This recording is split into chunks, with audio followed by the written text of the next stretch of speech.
Queridos hermanos, que el Señor les bendiga. Quisiera aprovechar de saludar a todos aquellos que aún no he saludado. Espero al final del culto poder conversar y despedirnos. Como ustedes ya sabrán, nos corresponde continuar la epístola a los hebreos, así que les invito a que puedan abrir su Biblia. Y como estamos en el penúltimo, en la penúltima predicación, nos corresponde el capítulo 12.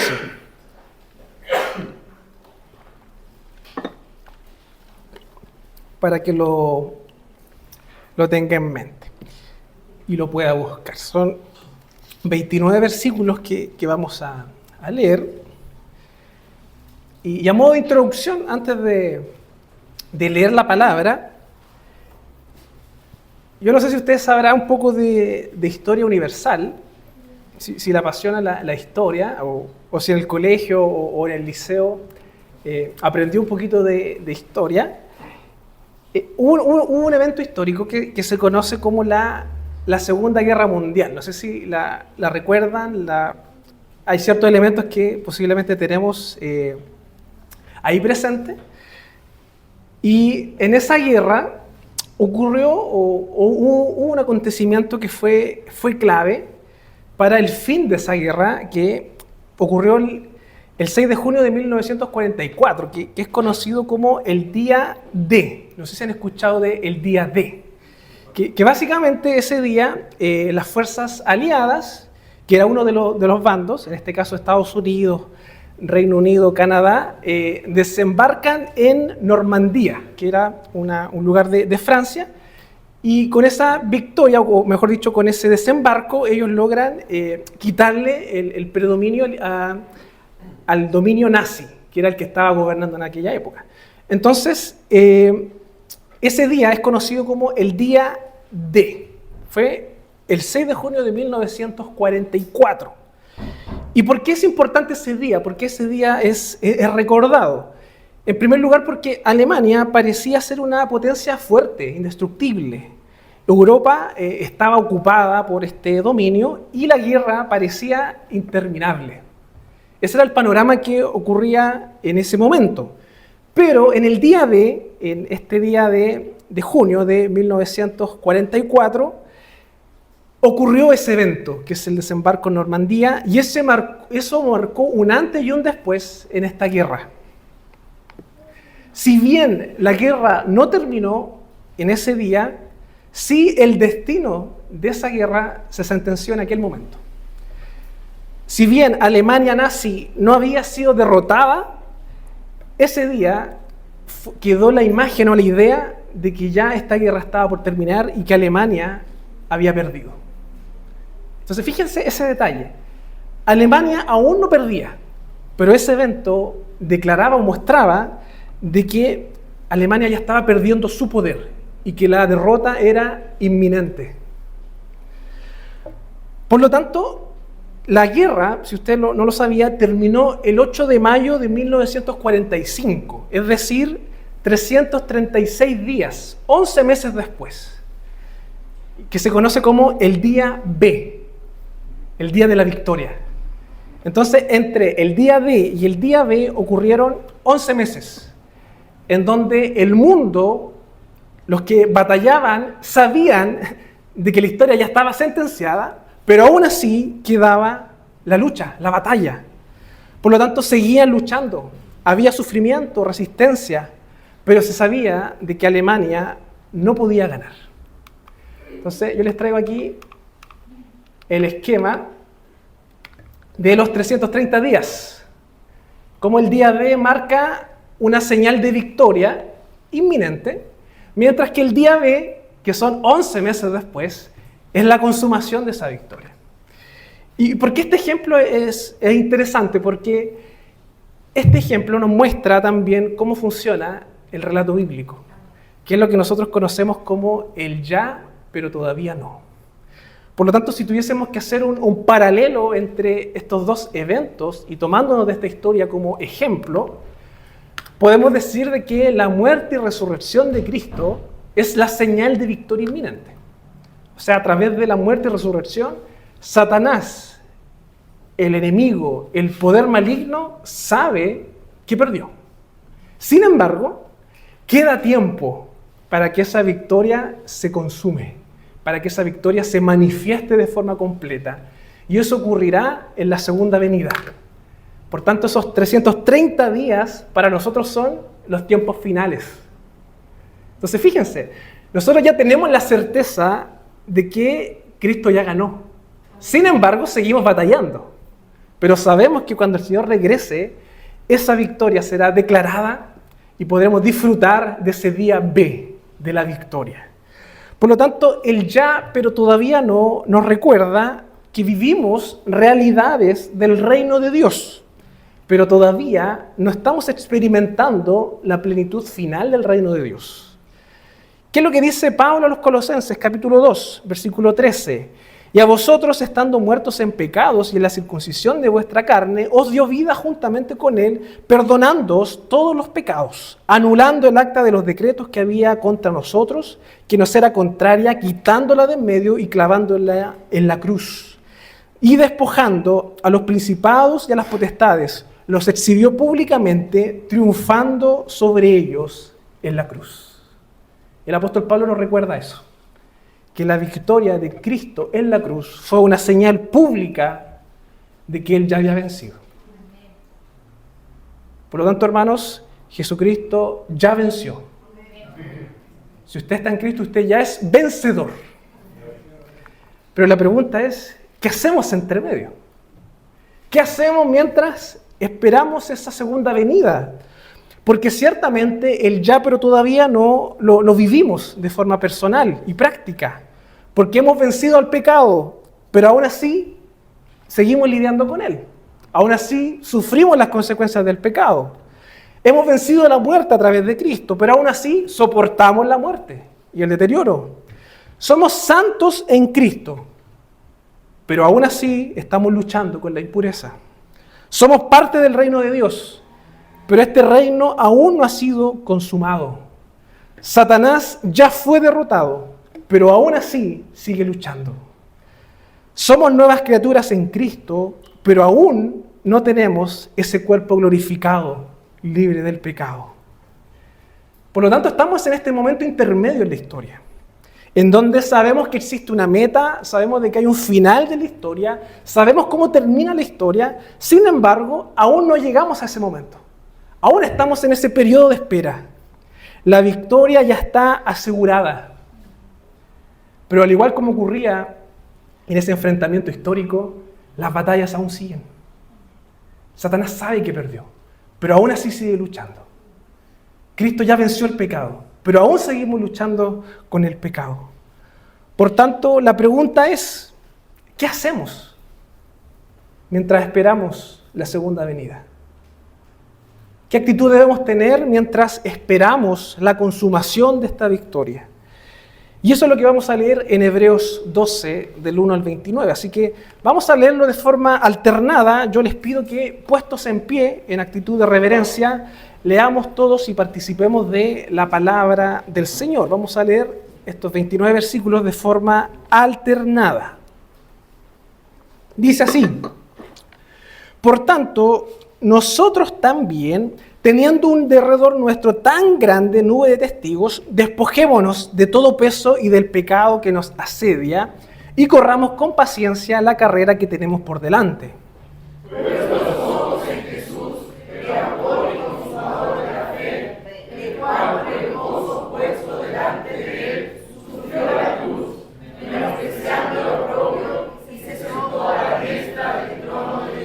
Considerad aquel que sufrió tal contradicción de pecadores contra sí mismo, para que vuestro ánimo no se canse hasta desmayar.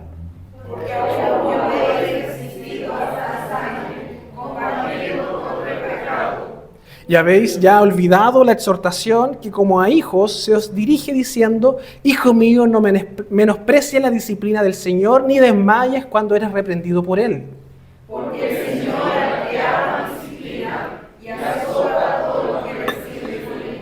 Si soportáis la disciplina, Dios os trata como a hijos, porque ¿a qué hijo es aquel a quien el Padre no disciplina?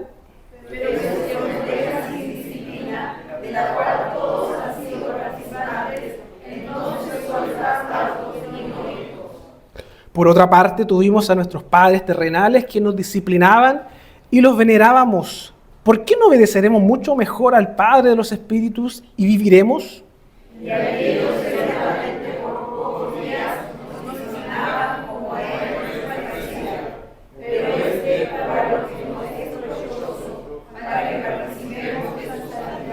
Es verdad que ninguna disciplina al presente parece ser causa de gozo, sino de tristeza, pero después da fruto apacible de justicia a los que en ella han sido ejercitados.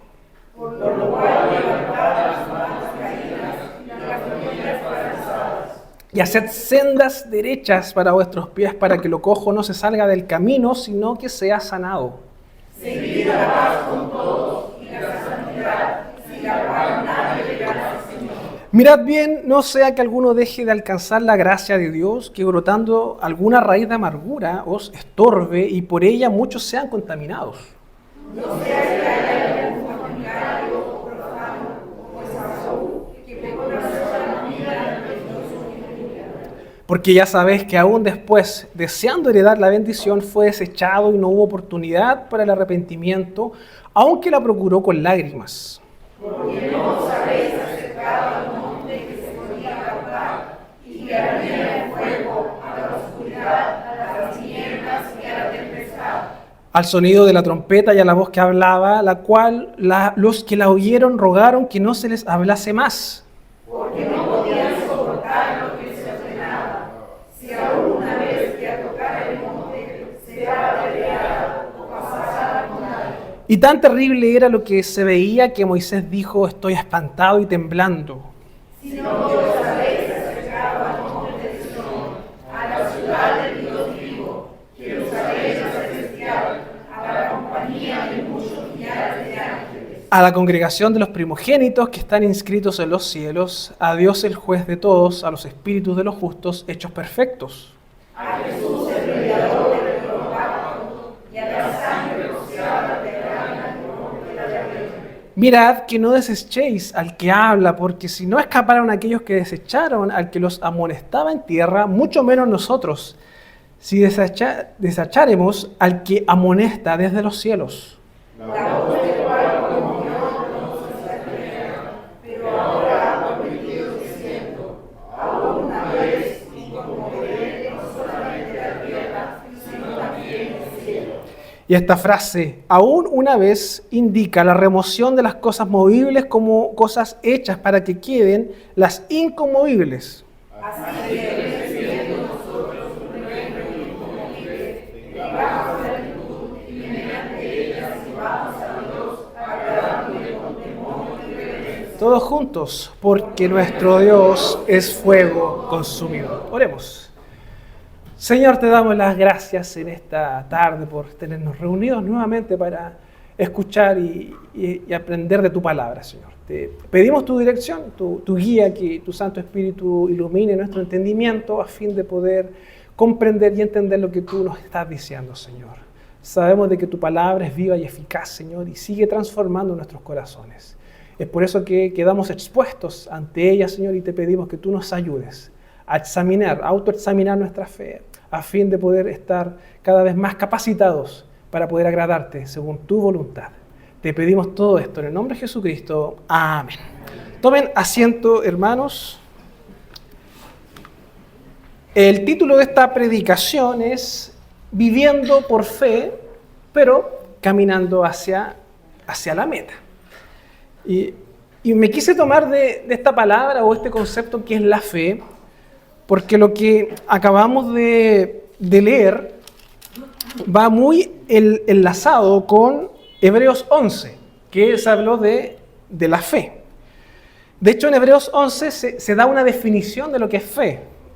Versículo 1 es pues la fe, la certeza de lo que se espera, la convicción de lo que no se ve. Por lo tanto, ahí el autor trabaja esta idea de la fe y nos muestra ejemplos de creyentes que vivieron por la fe. De hecho, hay un gran listado de hermanos nuestros que vivieron por la fe.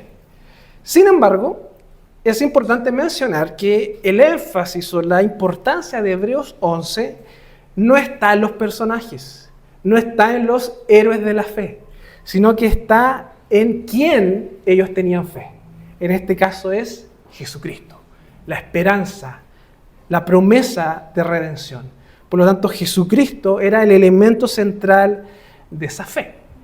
Y esta fe fue la que acompañó a estos hermanos en la fe, y tal como dice el autor, ellos vivieron por la fe, pero no alcanzaron a ver todas las cosas, no alcanzaron a ver todas las promesas.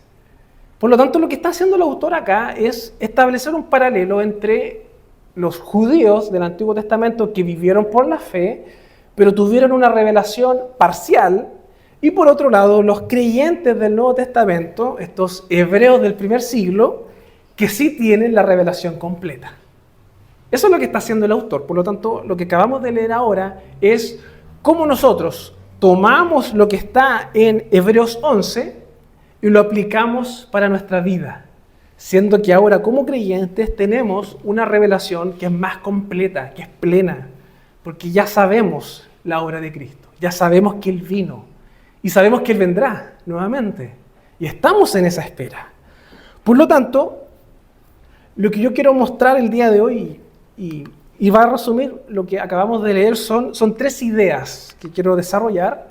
Y es en primer lugar que vivimos por fe al poner nuestra mirada en Cristo. Ponemos nuestra mirada en Cristo, por lo tanto vivimos por fe. En segundo lugar, caminamos hacia la meta mediante la disciplina de Dios. Vamos a hablar un poquito de la disciplina. Pero es una forma en la cual vamos caminando y progresando hacia la meta. Y en tercer lugar, vamos a hablar de que nuestra meta es el reino eterno de Dios. Entonces, apuntamos allá. Estamos aguardando, mirando, quizás de lejos, como diría el autor, ese punto, ese lugar, ese momento en donde el Señor retorne, regrese y consume su victoria. ¿Ya? Tomándonos de lo que conversábamos al inicio, ya sabemos que ganamos la batalla. Ya sabemos que Jesucristo triunfó, sabemos de que Él ya venció al enemigo, por lo tanto, tú no tienes que vencer a Satanás, tú no tienes que ganarle a Satanás, ni quitarle aquello que Él nos robó. Eso ya lo hizo Cristo. Cristo, al venir, morir y resucitar en la cruz, Él venció y expuso públicamente al enemigo y las huestes malignas. Sin embargo, lo que ocurre es que Satanás no se da por vencido. Por lo tanto, él sigue batallando, él sigue luchando. Y por otro lado, nosotros también luchamos con la carne. Luchamos con los efectos o los residuos que aún quedan del pecado en nuestra vida. Y ese es nuestro estado, entre el ya, pero todavía no, caminando hacia la meta. ¿Qué es lo que dicen los primeros versículos? Por tanto, nosotros también, teniendo un derredor nuestro tan grande, nube de testigos, despojémonos de todo peso y del pecado que nos asedia y corramos con paciencia la carrera que tenemos por delante. Puesto los ojos en ¿quién? En Jesús, el autor y consumador de la fe, el cual por el gozo puesto delante de él sufrió la cruz, menospreciando el oprobio, y se sentó a la diestra del trono de Dios. Considerad aquel que sufrió tal contradicción de pecadores contra sí mismo, para que vuestro ánimo no se canse hasta desmayar. Fíjense lo interesante que dice el versículo 3. Cómo nosotros podemos recobrar ánimo y no flaquear en estas luchas, poniendo nuestra mirada en Jesús, poniendo nuestra vida en Cristo, el autor y consumador de la fe. El Dios que sostuvo a Abel, el Dios que cuidó de Noé, el Dios que estuvo con Abraham, el Dios que usó a Moisés para liberar a su pueblo, el Dios de Rahab, la ramera, es el mismo que nos sostiene el día de hoy. Y eso es lo que está diciendo en comparación con Hebreos 11. Ese mismo Dios al cual ellos creyeron y confiaron es el mismo que nos sostiene el día de hoy. Somos llamados a correr esta carrera, a imitar la fe de estos antiguos hermanos, que son nuestros testigos. Pero también somos invitados a despojarnos del peso del pecado y de todo obstáculo que nos impida correr de forma correcta esta carrera. ¿Cómo lo hacemos? Mirando a Cristo, autor y consumador de la fe. Nuestra hermana Juanita leía en la liturgia Filipenses 1:6. Fíjese lo que dice Pablo: estando persuadido de esto, que el que comenzó en vosotros la buena obra la perfeccionará hasta el día de Jesucristo. Y esa es la confianza que tenemos, que la obra que Dios ha iniciado en ti la terminará, la consumará en Jesucristo. De eso no hay duda. Así como Hebreos 11 nos muestra a hombres de fe, Hebreos 12 nos invita a seguir confiando en el autor de la fe. Hermanos, no podemos negar que estamos constantemente en luchas. Batallamos contra nuestro pecado, batallamos contra las tentaciones del enemigo. Y muchas veces pareciera que estas pequeñas batallas las perdemos. Muchas veces pareciera que Satanás está ganando. Pero el autor nos menciona esto: de Cristo ya ganó. Cristo ya venció. Por lo tanto, no pongas tu mirada en los fracasos que muchas veces vamos a tener de aquí hasta que el Señor venga, sino que quiere que tú pongas tu mirada en Cristo, en lo que Él está haciendo. En segundo lugar, caminamos hacia la meta mediante la disciplina de Dios. Y hablar de disciplina es complejo en la iglesia, pero es parte del propósito de Dios. ¿Qué es lo que dice el versículo 4 y en adelante? Porque aún no habéis resistido hasta la sangre, combatiendo contra el pecado, y habéis ya olvidado la exhortación que como a hijos se os dirige, diciendo: Hijo mío, no menosprecies la disciplina del Señor, ni desmayes cuando eres reprendido por Él. Porque el Señor, al que ama, disciplina y azota a todo aquel que recibe por hijo. Si soportáis la disciplina, Dios os trata como a hijos, porque ¿qué hijo es aquel a quien el Padre no disciplina? Pero si se os deja sin disciplina, de la cual todos han sido participantes, entonces no sois hijos, entonces sois bastardos y no hijos. Y esto va contra nuestra lógica, hermanos. La disciplina es una expresión de amor de Dios, que busca producir la santidad. La disciplina es un medio que ocupa a Dios para mostrar su amor, que tiene por objetivo la santidad. Y es por eso que somos llamados a responder activamente a esto, a fortalecer nuestra fe, evitando cualquier manifestación de apostasía o incluso desprecio de la gracia. El autor nos invita a considerar que la disciplina es buena, a que cuando somos disciplinados en la vida es una señal, es una muestra de que somos hijos de Dios. El dolor y la prueba son usados por Dios a fin de disciplinarnos, llevarnos más hacia Él y que seamos más santos. Por tanto, debemos agradecer a Dios por la disciplina. Muchas veces no nos gusta la disciplina. No nos gusta ser confrontados con la verdad, no nos gusta reconocer que fallamos. Pero la Biblia nos provee una alternativa, una visión distinta, a considerar la disciplina como una forma de recibir el amor de Dios. Por tanto, debemos desear ser disciplinados, desear ser corregidos y estar agradecidos de Dios por eso. Versículo 9, por otra parte, tuvimos a nuestros padres terrenales, está haciendo referencia al Antiguo Testamento, a la época de Moisés, que nos disciplinaban y los venerábamos. O sea, estábamos de acuerdo antiguamente cuando nos disciplinaban, eso es lo que está diciendo. ¿Por qué no ahora obedecemos mucho mejor al Padre, a Dios, de los espíritus y viviremos? Y aquellos ciertamente por pocos días nos disciplinaban como a ellos les parecía. Pero para que nos es provechoso, para que participemos de su santidad. El autor nos menciona de que Dios usó a los padres, a los antiguos padres, para disciplinar al pueblo. Dios usó a los padres para disciplinar al pueblo.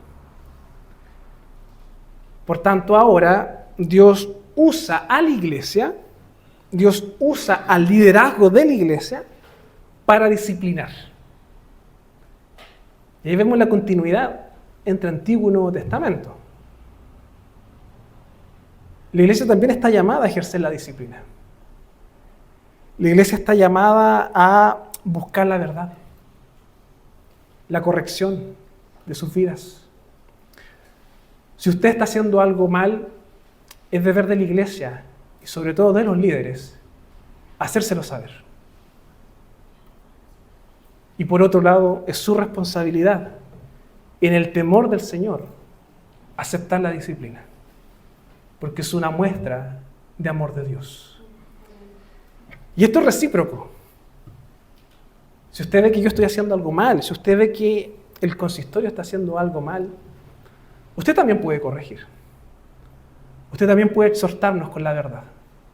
Y es nuestro deber también, como hijos de Dios, aceptar la disciplina, aceptar la corrección, porque eso también es una muestra del amor de Dios.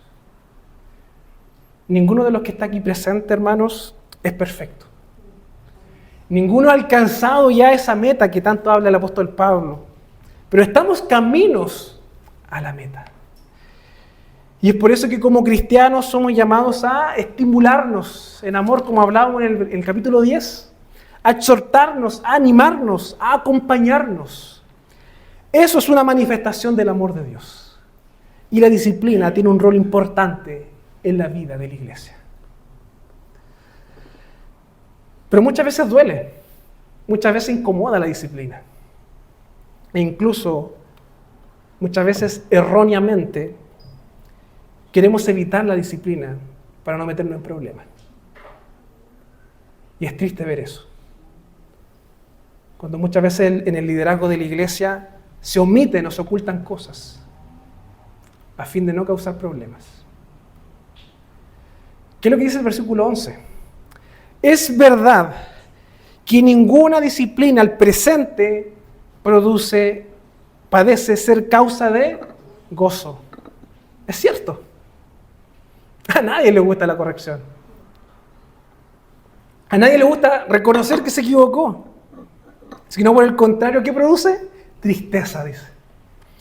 Pero después da fruto apacible de justicia a los que en ella han sido ejercitados.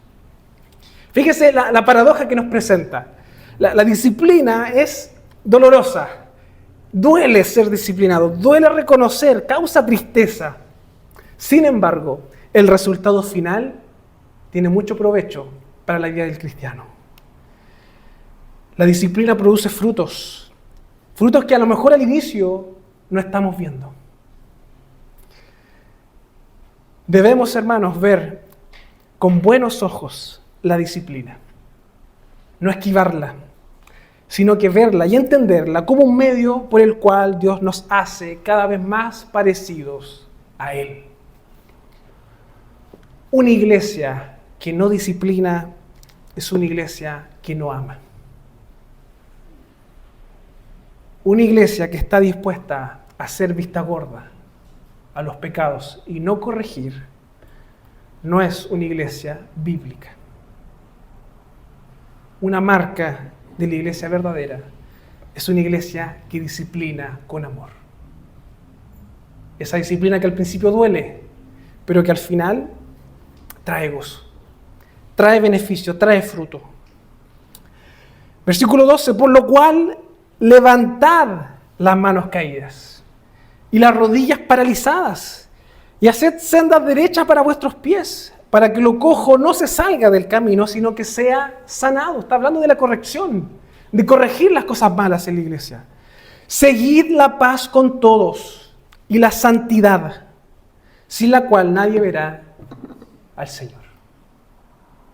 Hermanos, somos llamados a buscar la santidad. No es opcional. No es que yo ahora soy cristiano y vivo como quiero. No. La santidad va incluida en el pack. Si usted es cristiano, si usted es una nueva criatura, si usted conoció a Cristo y entendió que en la muerte de Cristo usted tiene salvación, usted debe buscar la santidad. Porque sin santidad nadie verá al Señor. Y acá hay una advertencia. Mirad bien, no sea que alguno deje de alcanzar la gracia de Dios, que brotando alguna raíz de amargura os estorbe y por ella muchos sean contaminados. Y es lo mismo que hablábamos antes, de que en esta iglesia o en este contexto habían personas que no eran cristianas. Personas que decían creer pero no creían realmente. Y acá está la advertencia, cuidado con aquellos. Cuidado que aquellos que tienen amargura, que pueden ser estorbo, e incluso pueden contaminar. Y fíjense lo drástico, no sea que haya algún fornicario o profano como Esaú, que por una sola comida vendió su primogenitura, porque ya sabéis que aún después, deseando heredar la bendición, fue desechado y no hubo oportunidad para arrepentimiento, aunque la procuró con lágrimas. Fíjense el rol activo de la iglesia: corregir, exhortar, animar, disciplinar e incluso tener cuidado con aquellos que se desvían, con aquellos que desvían la doctrina, con aquellos que contaminan, con aquellos que en vez de buscar edificar, terminan desviando. Cuidado con aquellos. Y nos coloca el ejemplo de Esaú, que fue desechado por el Señor, a causa de que eligió lo terrenal en vez de lo celestial. Vendió su primogenitura por un plato de comida. Último punto, hermanos. Nuestra meta es el reino eterno de Dios. ¿Hacia dónde entonces tenemos que poner nuestra mirada? Porque Esaú, y esto es lo que ejemplifica acá, puso su vista en lo terrenal, en lo inmediato. Sin embargo, el autor nos invita a poner nuestra mirada en la nueva ciudad, en Jerusalén, en lo eterno, en aquello que no se corrompe. Versículo 18, porque no sabéis acercado al monte que se podía palpar y que ardía en fuego, a la oscuridad, a las tinieblas, a la tempestad, al oído de la trompeta, a la voz que hablaba, la que oyeron rogaron que no se les hablase más. Está describiendo acá el Sinaí, el pacto de Dios con Moisés, y los efectos que eso provocaba en las personas, este temor, este sonido, este miedo. Versículo 20, porque no podían soportar lo que se les ordenaba, si aún una bestia tocar el monte, será apedreada o pasará con dardo. Y tan terrible era que lo que se veía, que Moisés dijo, estoy espantado y temblando. Está rememorando y recordando el pacto de Dios con Moisés en el Sinaí, el monte Sinaí. Eso es lo que está haciendo, llevando la mente a el Sinaí. Sin embargo, lo que está invitando acá a los creyentes es a sacar su mente del Sinaí y ponerla en el nuevo monte. Versículo 22. Sino que os habéis acercado al monte de Sión, a la ciudad del Dios vivo, Jerusalén, la celestial, a la compañía de muchos millares de ángeles, a la congregación de los primogénitos que están inscritos en los cielos, a Dios el juez de todos, a los espíritus de los justos hechos perfectos, a Jesús el mediador del nuevo pacto y la sangre rociada que habla mejor que la de Abel. Acá nuevamente está haciendo una confrontación a aquellos que tienen su mente en el antiguo pacto, en el Sinaí, en Moisés. Lo que está diciendo acá el autor es que tenemos un monte mejor, un monte que no es terrenal, un monte que es celestial, una ciudad celestial. El Sinaí reflejaba el pecado del pueblo. El Sinaí reflejaba la distancia de Dios con su pueblo y la incapacidad de la ley para justificar al pueblo. El monte de Sión representa la cercanía de Dios, el sacrificio perfecto, que es Cristo.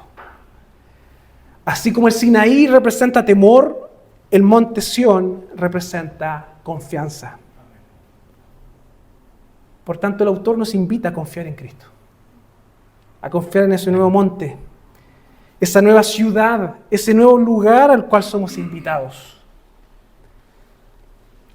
Sin embargo, y nuevamente incorpora una advertencia para aquellos que rechazan a Cristo, aquellos que solamente son oidores, pero que no viven y no creen esto. Versículo 25. Mirad que no desechéis al que habla. Aquí está hablando de Cristo, de la revelación máxima. Porque si no escaparon aquellos que desecharon al que los amonestaba en la tierra, está hablando del Sinaí, los padres, Moisés, mucho menos nosotros, tiempo presente, si desecháremos al que amonesta desde los cielos. Está hablando de Jesús. La voz del cual conmovió entonces la tierra, pero ahora ha prometido diciendo aún una vez, y conmoveré no solamente la tierra, sino también el cielo. Y esta frase, aún una vez, indica la remoción de las cosas movibles, lo terrenal, lo de acá, como cosas hechas para que queden inconmovibles. Así que recibiendo nosotros un reino inconmovible, tengamos gratitud y mediante ella sirvamos a Dios agradándole con temor y reverencia, porque nuestro Dios es fuego consumidor. Fíjense cómo el autor termina esta parte o este capítulo mencionando de que la vida cristiana o este caminar hacia la meta no es un cristianismo light, como se ha mencionado. Si a usted alguna vez le enseñaron de que los presbiterianos éramos light o vivíamos una fe light, les mintieron. No es así. Y si usted lo ha visto en algunos presbiterianos, bueno, les pedimos disculpas, porque no es así. Nosotros creemos de que el cristiano es llamado a vivir con temor y reverencia. Que cada aspecto de nuestra vida es para el Señor. Cada aspecto de nuestra vida debe glorificar al Señor. No solamente la vida religiosa, no solamente la vida del domingo, sino que cada aspecto de nuestra vida es para el Señor. Y es claro que el autor. Nuestra esperanza, hermanos, no está en las cosas pasajeras ni en las cosas terrenales. Está en lo eterno.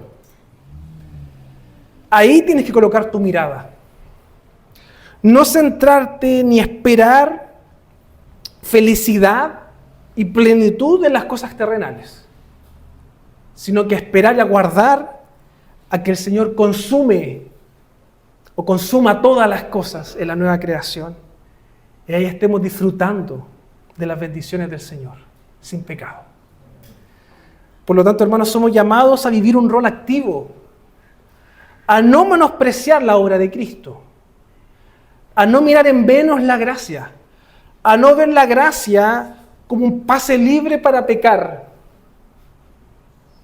Porque el autor es claro y dice, aquellos que vieron la gracia o mal entendieron la gracia en el antiguo pacto, sufrieron las consecuencias de la disciplina y de los padres.